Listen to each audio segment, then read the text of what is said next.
Urdu wise کے معزز دوستوں، میں ہوں محمد شان اور تمام دیکھنے اور سننے والوں کو السلام علیکم۔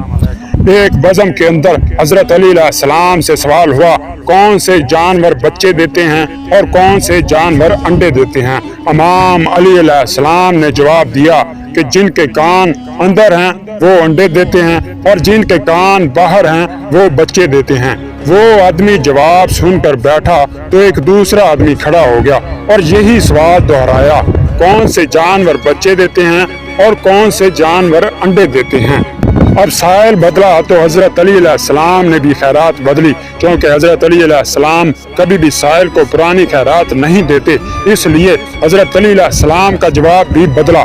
حضرت علی علیہ السلام نے جواب دیا، سن، جو اپنے بچوں کو دودھ پلاتے ہیں وہ بچے دیتے ہیں اور جو اپنے بچوں کو غذا یعنی کہ دانہ کھلاتے ہیں وہ انڈے دیتے ہیں۔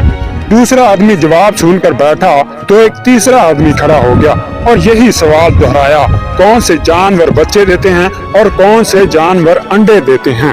اب حضرت علی علیہ السلام مسکرائے اور کہا، تیرے لیے بھی نیا جواب ہے، سن، جو اپنی غذا کو چبا کر کھاتے ہیں وہ بچے دیتے ہیں اور جو اپنی غذا کو صرف نگلتے ہیں وہ انڈے دیتے ہیں۔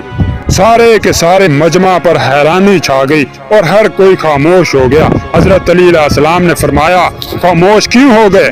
اگر اب بھی کسی کی تسلی نہیں ہو رہی تو سوال کرو، میں ابو طالب کا بیٹا علی تمہیں قیامت تک دعوت دیتا ہوں، تم یہی سوال دہراتے رہو، میں ہر دفعہ تمہیں نیا جواب دیتا رہوں گا۔ سلام ہو اللہ کے اور رسول صلی اللہ علیہ وآلہ وسلم کے پیارے محبوب حضرت علی شیر خدا مولا علی علیہ السلام پر۔